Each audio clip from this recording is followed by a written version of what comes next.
ইরানের যুদ্ধের ঘটনায় আমেরিকার সাথে ভালো আচরণ করেনি নেটো মিত্ররা, অভিযোগ প্রেসিডেন্ট ডোনাল্ড ট্রাম্পের। আঙ্কারা সম্মেলনে নেটো ও আমেরিকার বিশাল প্রতিরক্ষা চুক্তি ঘোষণা। ব্রিটেনের পার্লামেন্ট থেকে ডানপন্থী নেতা নাইজেল ফারাজের পদত্যাগ, লড়বে উপনির্বাচনে। ফ্রান্সের কট্টর ডানপন্থী নেতা ল্যাপেনের শাস্তি কমিয়েছে প্যারিসের আপিল আদালত, অংশ নিতে পারবেন নির্বাচনে। স্পেনে ঐতিহ্যবাহী ষাঁড় দৌড় উৎসব শুরু, প্রথম দিনেই আহত হয়েছেন 5 জন। ইউরোপের হালনাগাদ ও বৈচিত্র্যময় খবরাখবর আপনাদের সামনে এক নজরে তুলে ধরছি আমি নাবিল হুসাইন।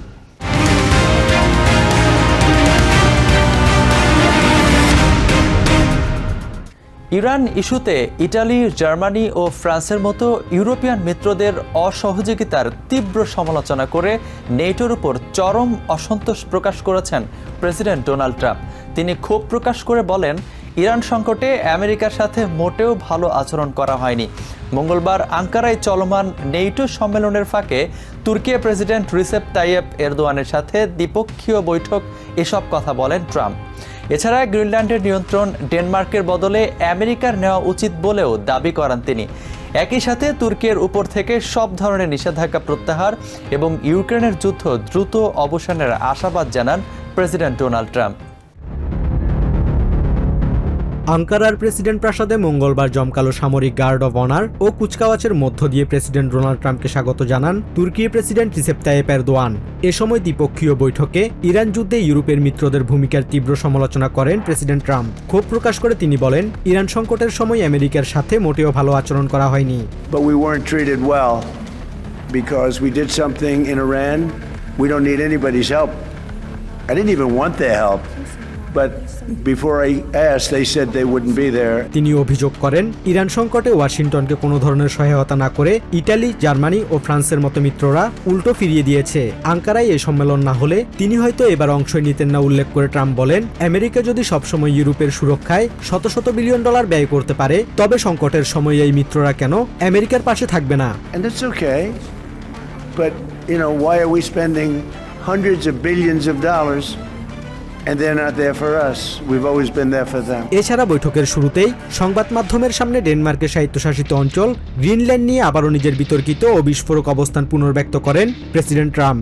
তিনি বলেন, গ্রিনল্যান্ডের নিয়ন্ত্রণ ডেনমার্কের নয়, আমেরিকার হাতে থাকা উচিত। It was Greenland that, and it continues to be, that should be controlled by the United States, not by Denmark.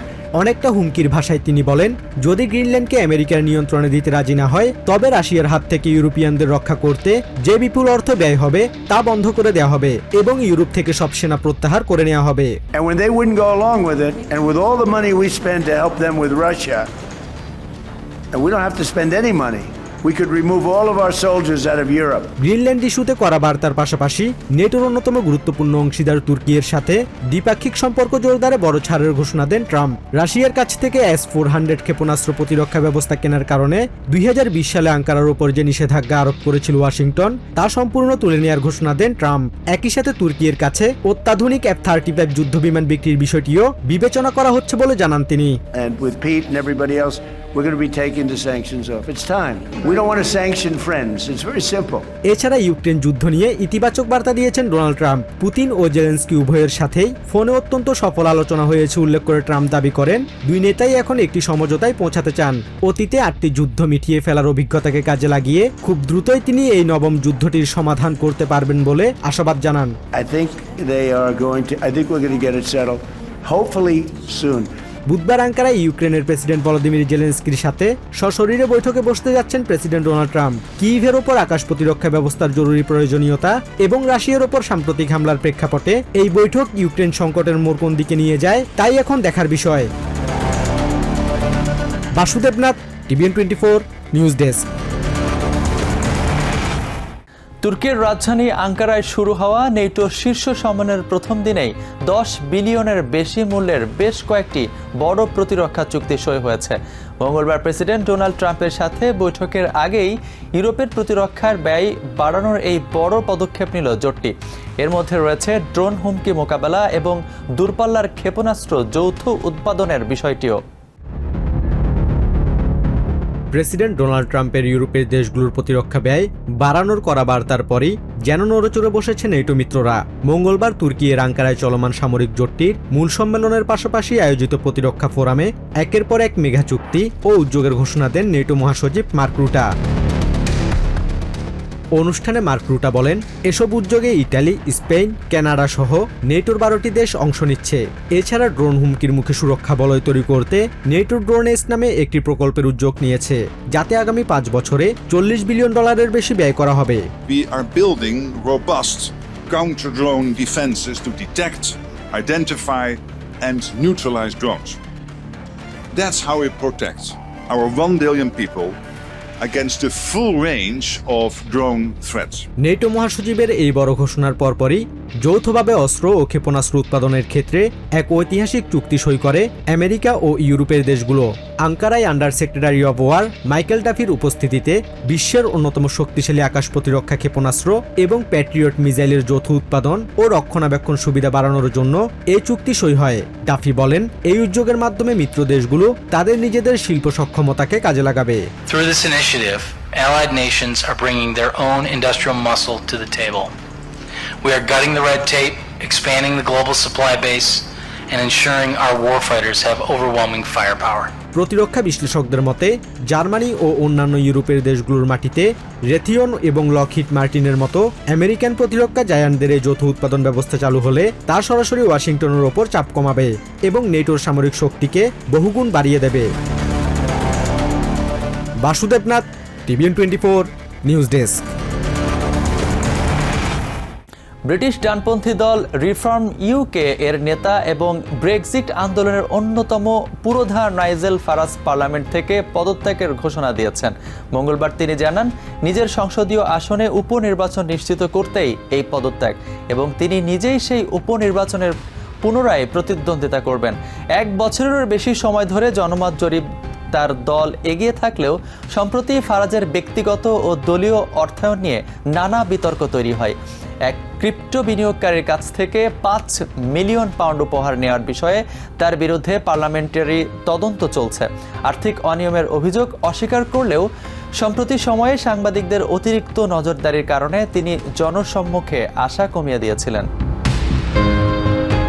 I've thought about it hard and I've decided today I will resign as a member of Parliament for Clacton-on-Sea, thereby forcing a by-election, which should happen, I hope, in short order. European ইউনিয়নের তহবিল আত্মসাতের মামলায় বড় ধাক্কা খেলেন ফ্রান্সের কট্টর ডানপন্থী নেতা ম্যারিন লে পেন। প্যারিসের একটি আপিল আদালত তার সাজা বহাল রাখলেও নির্বাচনে অংশ নেওয়ার নিষেধাজ্ঞা কিছুটা শিথিল করেছে। আদালতের নতুন রায়ে লে পেনের আগে 5 বছরের নির্বাচনী নিষেধাজ্ঞা কমিয়ে 15 মাস করা হয়েছে। ইতিমধ্যে এই মেয়াদের সিংহভাগ পার হওয়ায় 2027 সালের প্রেসিডেন্ট নির্বাচনে তার প্রতিদ্বন্দ্বিতা করার আইনি পথ সুগম হলো। তবে আদালত তাকে 3 বছরের কারাদণ্ড দিয়েছে, যার মধ্যে 2 বছর স্থগিত থাকবে আর বাকি 1 বছর তাকে সার্বক্ষণিক ইলেকট্রনিক অ্যাঙ্কেল ট্যাগ পরে নজরদারিতে থাকতে হবে। দলীয় কর্মীদের অবৈধভাবে বেতন দিতে 4 মিলিয়ন ইউরোর বেশি ইইউ তহবিল আত্মসাতের দায়ে গত বছর দোষী সাব্যস্ত হন তিনি। এই রায়ে লে পেনের আইনজীবী আংশিক সন্তোষ প্রকাশ করেছেন। আমরা শাস্তির ক্ষেত্রে বিশেষ করে নির্বাচনে দাঁড়ানোর উপর নিষেধাজ্ঞার বিষয়ে একটি বড় পরিবর্তন লক্ষ্য করেছি। ভোটারদের প্রার্থী বাছাইয়ের স্বাধীনতার উপর প্রধান বিচারপতির মন্তব্যের কারণে এই বিষয়টি আমাদের জন্য খুবই গুরুত্বপূর্ণ ছিল। আমরা পুরো রায়টি খতিয়ে দেখছি। স্পেনের প্যাম্পলোনা শহরে শুরু হয়েছে দেশটির ঐতিহ্যবাহী ও রোমাঞ্চকর স্যান ফার্মিন উৎসব। মঙ্গলবার উৎসবের উদ্বোধনী দিনে ছুটে আসা 6টি ক্ষিপ্ত ষাঁড়ের সামনে দৌড়াতে গিয়ে অন্তত 5 জন আহত হয়েছেন। সংকীর্ণ ও অসমতল পাথরের রাস্তায় তীব্র গতিতে ছুটে চলা ষাঁড়ের পায়ের নিচে পড়ে এবং পিছলে গিয়ে এই দুর্ঘটনা ঘটে। স্থানীয় জরুরি সেবা বিভাগ জানিয়েছে আহতদের মধ্যে 3 জনকে হাসপাতালে ভর্তি করা হয়েছে, তবে কারো অবস্থা গুরুতর নয়। বিশ্ববিখ্যাত এই উৎসবটিতে অংশ নিতে প্রতি বছর বিশ্বের বিভিন্ন প্রান্ত থেকে হাজার হাজার পর্যটক ও দুঃসাহসী অভিযাত্রী স্পেনে এসে ভিড় জমান। আগামী এক সপ্তাহ ধরে প্রতিদিন শহরের এই ঐতিহাসিক কেন্দ্রে এই ঐতিহ্যবাহী দৌড় প্রতিযোগিতা চলবে।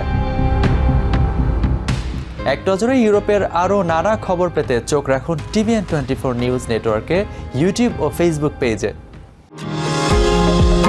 নিউ ইয়র্ক থেকে সম্প্রচারিত TVN24 টেলিভিশন বিশ্বজুড়ে বাঙালির কণ্ঠস্বর।